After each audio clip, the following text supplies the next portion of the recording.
Hello mga bebs! Welcome back sa aking channel! Song on Spruce Street made me smile like Gucci sweet. I bet I could get her number sometime. She was just standing there as I walked away. I should have said hi. I thought to myself, oh, way better than the one before. Got a lot from just looking at her eyes, and I can't stop, can't get her off my mind. Oh, so if I look back, will I ever forget those eyes? Yeah.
Hello mga bebs! Kamusta kayo dyan? Sana ay okay lang kayo.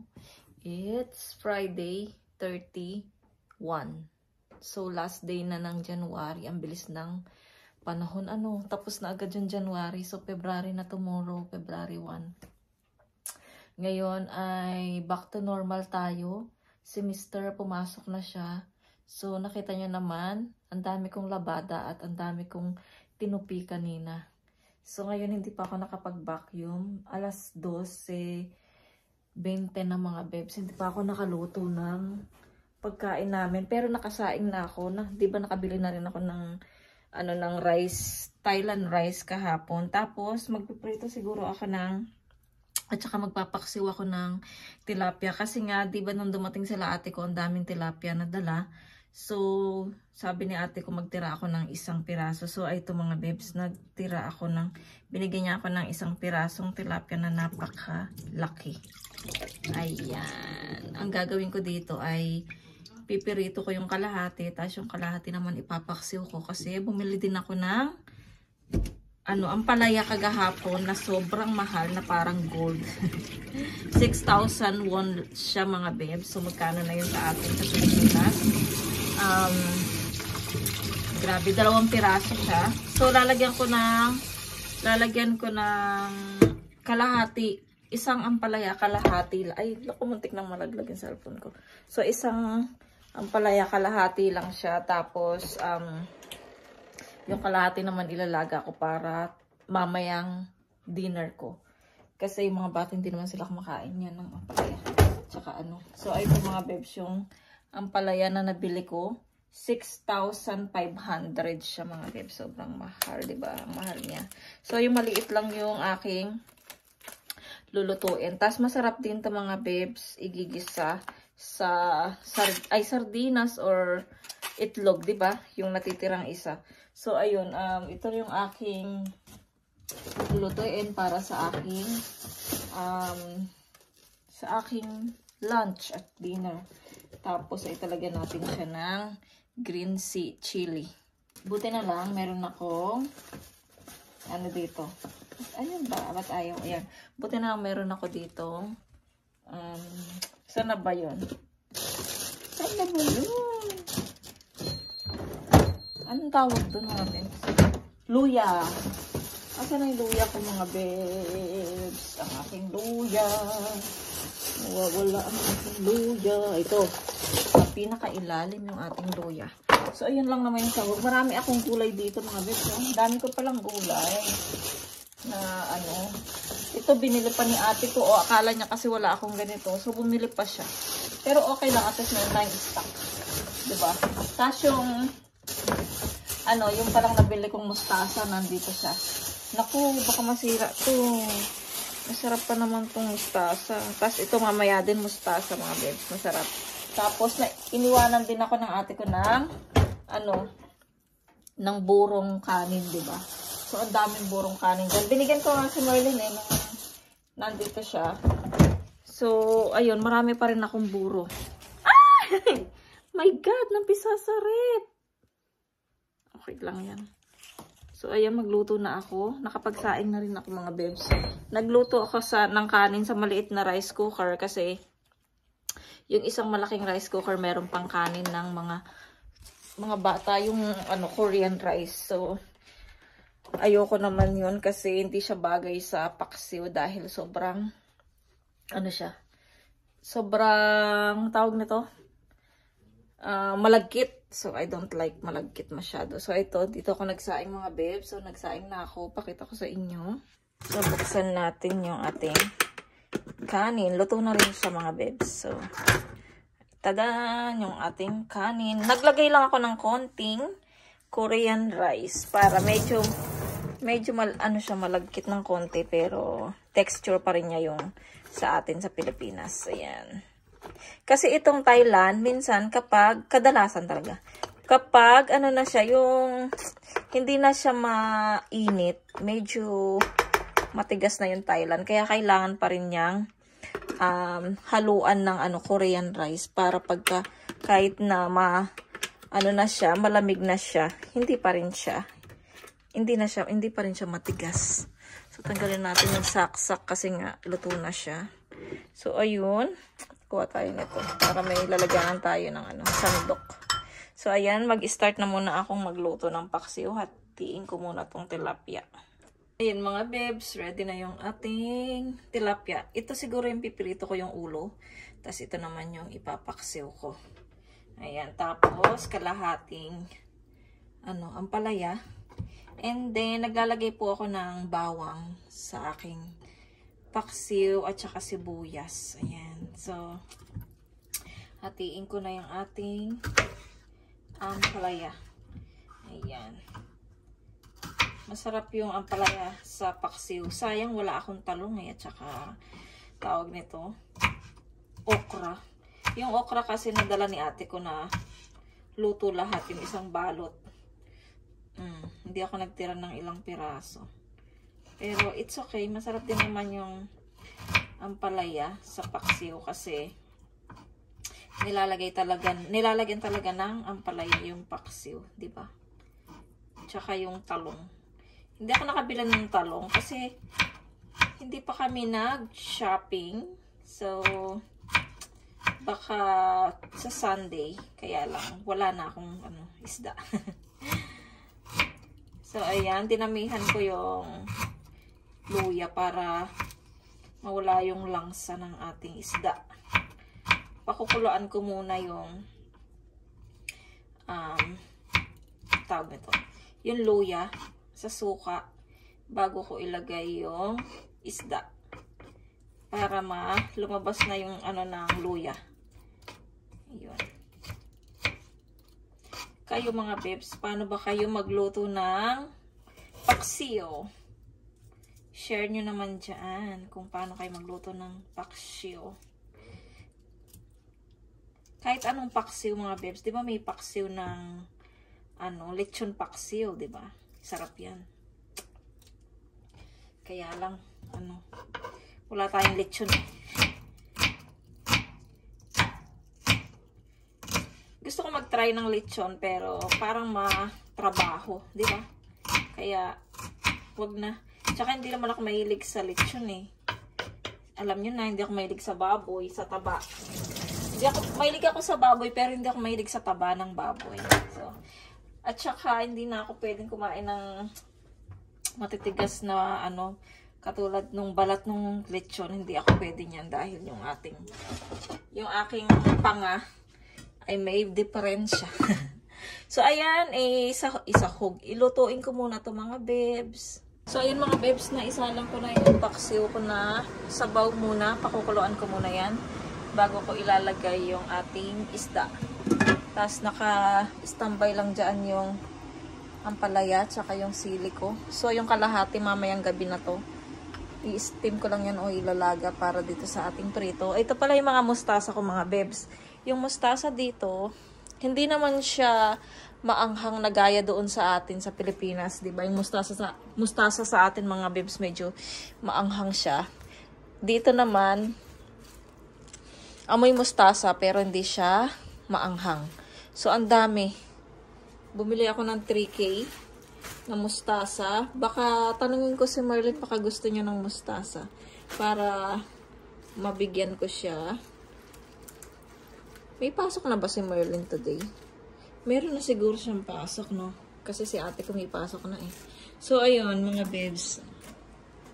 Ito ang mustasa. Nilabas ko muna sa rep kasi nalalantas siya sa rep eh. So, dyan muna yung ating mustasa habang ako ay manonood ng Inday Cars. Naglalaba din ako. Ay, ito, tignan nyo yung labada ko, mga bebs. Ito, yung kumot ng mga bata, yung maliliit at saka punda nila. Tapos, nakasalang na din yung mga damit at nakapagtanggal na rin ako ng mga ano namin, ng aming mga tupiin. So, ito pala yung ano, kailangan ko din niyang walisin or i-vacuum ko na lang yan. Tapos, ito yung basura mamaya kasi Friday ngayon. So, tapon na ng basura. So, mamaya itatapon yan ni Yetchan. Tapos, ayun pala yung aming guard dito sa apartment. Nag-iikot-ikot siya. Yan, nasama pa siya sa vlog. Medyo cloudy ngayon, mga bebs. So, cloudy. Kaya, at ang lamig-lamig. Pero alam nyo ba, nakikita ko sa aming mga puno ay nag-i-start na namang lumabas yung mga bulaklak. Ay! Pero malamig pa rin siya, mga bebs. Hanggang, ano ba ngayon, January, February, March. Hanggang March, medyo malamig pa. Pero pag tumungtong na siya ng April, okay na yung weather natin, mga bebs. Kaya tiis-tiis muna tayo sa mabigat na mga damit na sinusuot natin. So, ayan, meron ditong magkaibigan ng kwentuhan sila. At alam nyo ba, mga bebs, di ba medyo malapit-lapit din nung uwi namin? So, hindi ko pa sasabihin kung kailan. So, malapit-lapit na rin. Natatakot ako sumakay ng eroplano. Dahil, mga bebs, sunod-sunod na naman yung mga aksidente ng mga airplane. Katulad dito, nung isang araw yata, nung 28, yung Airbusan, kung napanood nyo na yan sa news, mga bebs, ayan, yung Airbusan, paano na sila, papunta sila ng Hong Kong ba yun? Hong Kong. So, buti na lang, hindi pa sila naka-take off. And, ano kasi, medyo nag-wait pa sila dahil sa weather. So, nag-wait pa yung plane. So, nakasakay na lahat yung mga tao. So, biglang may sumiklab doon sa loob, doon sa medyo hulihan. So, dito sa lalagyanan ng mga hand carry. So, medyo may sumiklab daw doon na ano. So, ayun, sumiklab siya. Tapos, medyo umuusok na sa loob. So, sabi ng mga evacuate. So, yun, nagsilabasan sila. So, nilabas na yung alam nyo yung emergency na ano, yung pagbababa kayong para siyang ano. So, ayun, nagdondagan na sila doon. Ayan, so hanggang sa nakalabas na sila. Pero meron ding nasaktan. So, nakalabas na sila, mga bebs. And then, ayun, tuluyan siyang nag-apoy na ang buong airplane. So, nakakatakot sumakay. Tapos, meron na naman sa Amerika daw, diba? Sa Amerika. So, nagsalpukan naman yung airplane at saka yung helicopter. So, kaya kinakabahan akong sumakay ng eroplano, mga babes. Parang gusto ko i-cancel. Hindi pa naman kami nakabili ng ticket, mga babes. Kaya pwede pang i-cancel. Kaya natatakot ako. Pero namimiss ko din sa ano, gusto ko rin umuwi ng Pilipinas, di ba? So, marami na rin tao na natatakot sumakay ng eroplano dahil sa mga nangyayari ngayon na sunod-sunod ng mga aksidente sa airplane. So, ayun.